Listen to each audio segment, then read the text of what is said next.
Hi guys, Cameron here, and welcome back to another Fall of the Necromancer campaign scenario video thing. This is the last video in the whole series of the Fall of the Necromancer campaign in terms of we have gone through them all, we have played them all, and this is the end of the campaign. We may well be going back and revisiting a few of them just to see if we can change them up a little bit and see exactly what it's like playing our favourite ones again, and just to have some fun. But this is the last in the series, and this is the Fall of the Necromancer. If you haven't already joined this kind of campaign and everything, this is a series where I've gone through all the scenarios in the Fall of the Necromancer campaign, and what we have done is we've put up videos on this channel of everything as we've gone along. So please do check the playlist for everything else in this series and you will get all of them, and hopefully you do enjoy. But anyway, this is, like I say, the Fall of the Necromancer campaign, and there is what our battlefield is going to roughly look like, according to the book, if we manage.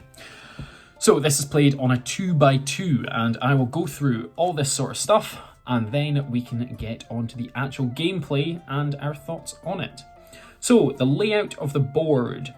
The board represents one of many courtyards within Dorgal Dŵr. Broken rubble, plenty of fallen statues, and stairwells should be scattered across the battlefield. This is something that hopefully I can do, and you will see that soon. Starting positions. The good player deploys Gandalf in the centre of the board. The evil player then deploys the Keeper of the Dungeons within 3 inches of Gandalf. The good player then deploys Galadriel, touching the board edge. All other models are kept to one side until later in the game. So you now know a couple of models that are starting in this scenario, and you will see what else comes in a minute. Objective. The White Council is trying to save Gandalf from the clutches of the Necromancer, whilst also banishing Sauron from Dorgal Dŵr. Sauron's mission is simple, namely to slay the White Council and thus remove the major threat to his rise to power. The good player wins immediately if Gandalf is rescued by having him move off the board edge, off any board edge, and the Necromancer has been banished. Whilst the evil player wins if they can slay any 3 members of the White Council. Any other result is a draw. So if 3 members of the White Council go down, then evil wins. If they can banish the Necromancer and save Gandalf, then good wins. Special rules. There is quite a few of them in this scenario, unsurprisingly, being the last and kind of the biggest and best one. A wizard lies dying.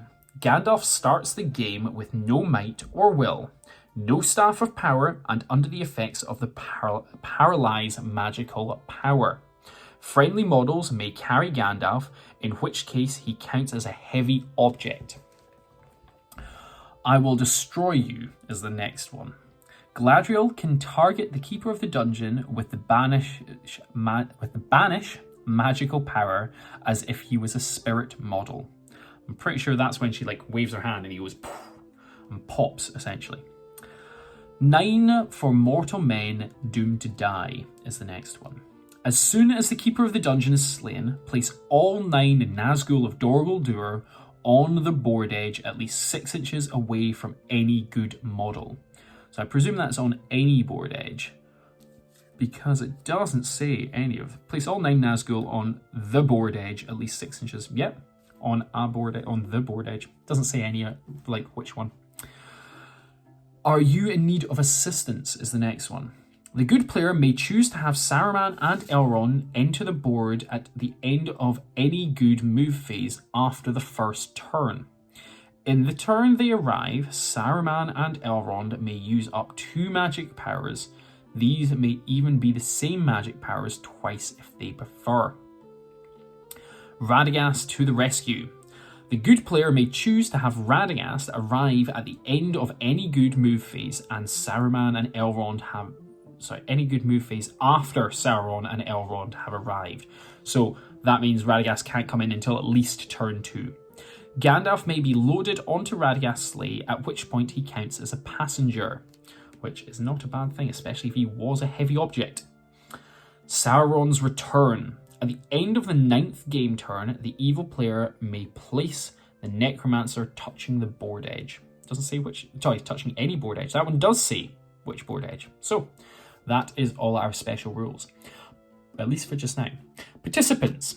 The good player has Gandalf the Grey, Saruman the White, Radagast the Brown on Sleigh, Galadriel Lady of Light, and Elrond Master of Rivendell. And Elrond Master of Rivendell is the last one that I need to paint, and he is on my painting table for tonight. So I will get around to that in just a minute, hopefully after I've recorded this. For evil, they get the Necromancer, all 9 Nazgul of Dor Guldur, and the Keeper of the Dungeons. Now, because this is a scenario-based campaign, you do get the campaign bonuses. So we have played the Capture of the Grey Wizard already, but we have not played Make Haste Dor Guldur yet. I'm recording this prior to that, so we do not know the outcome of that yet.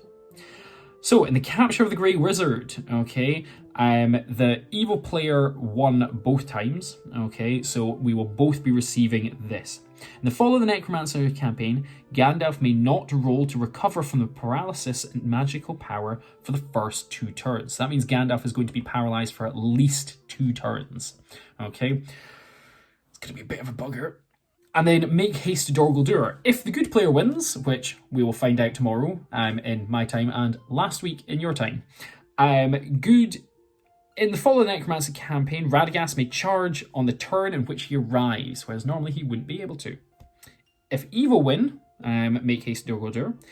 The Fall of the Necromancer campaign, Radagast starts the game with only a single point of might, which is a bit of a kind of hard blow for Radagast, potentially.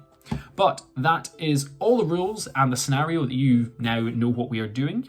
What I will do is I will go to a shot of a load of gameplay and I will chat over it. So let's go to that now.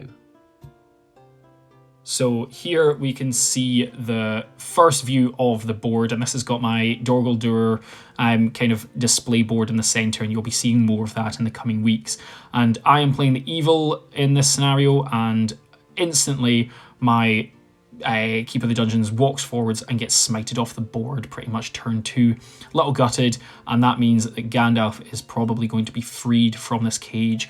But then my ring wraiths come in, my 9 and Matthew then can start doing shenanigans, shall we say, with bringing in Saruman, and Elrond, and using that "Are you in need of assistance, my lady?" special rule.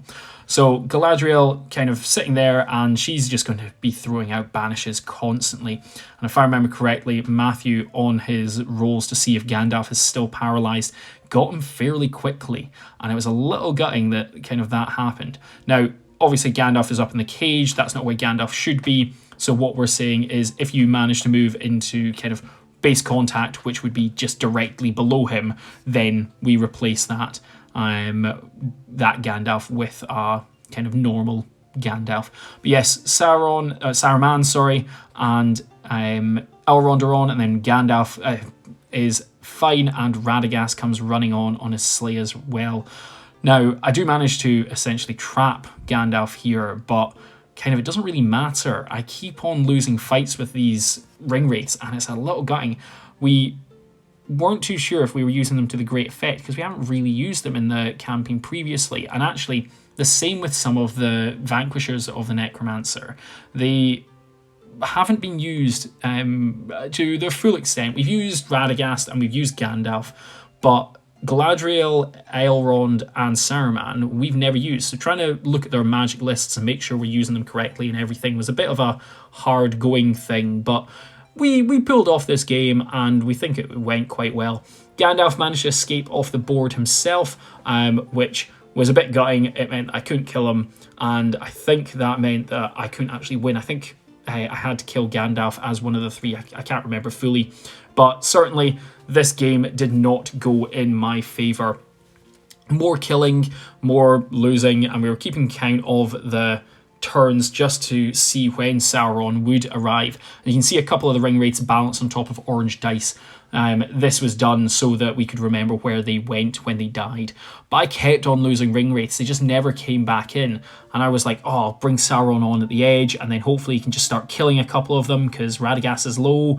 In fact, Elrond was the only one that wasn't wounded by the end of this. And then what I did was I just kept on running out of will. It was a real struggle for me. I couldn't do my will management particularly well. It's not a, I'll say, rule that I'm used to having. So this was just really bad for me. And in the end, it did mean that I had 3 ring wraiths left against all 5 of them. But we re-racked. I played as the good side, and Matthew was then with the Keeper and Gandalf up there. Now, something I hadn't thought about was just the Keeper of the Dungeons walking up and swatting Gandalf. So if I remember correctly, Matthew did that and then managed to not kill him, but at least take a couple of wounds off in turn 1. And I was like, oh, I should have thought of doing that myself rather than charging Galadriel. But at least I managed to get him off. And then kind of a few turns later, Saruman was dead, Elrond was in, and Radagast was getting swamped.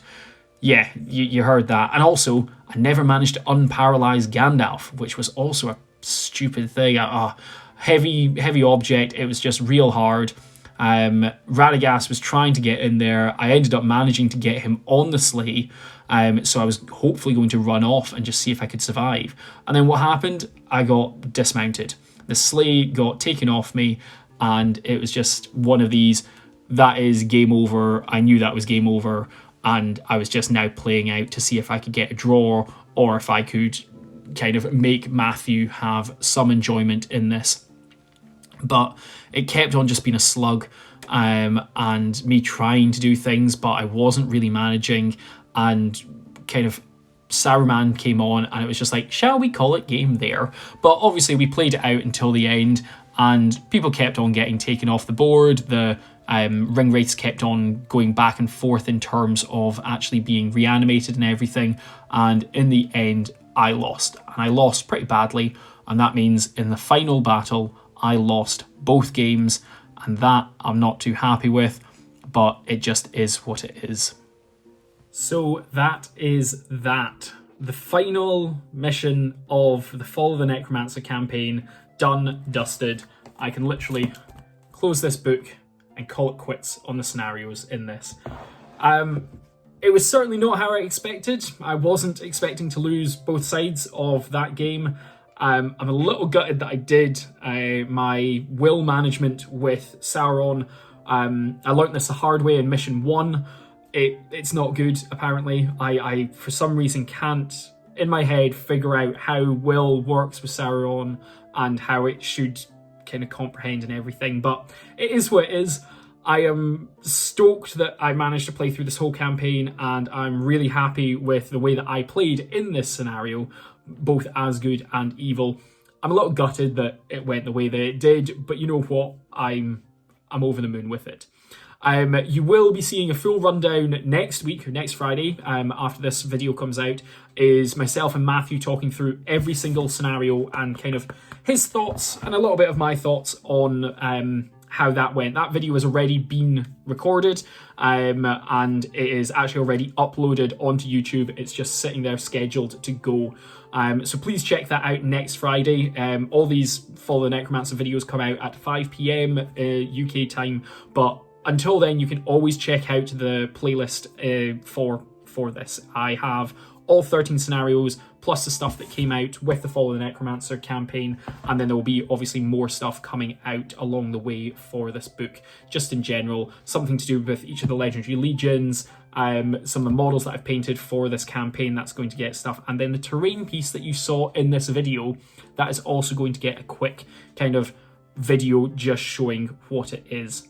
But yes, all I can say now is thank you very much for coming. Check out the playlist for this scenario, or for this campaign.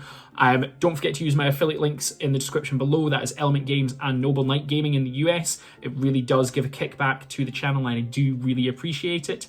And thank you very much for watching. Like, comment, subscribe, and I will see you in the next one. Take care, and bye-bye. Thanks very much for watching, guys. Don't forget to like, comment and subscribe, and use my affiliate links in the description below. Take care and bye-bye.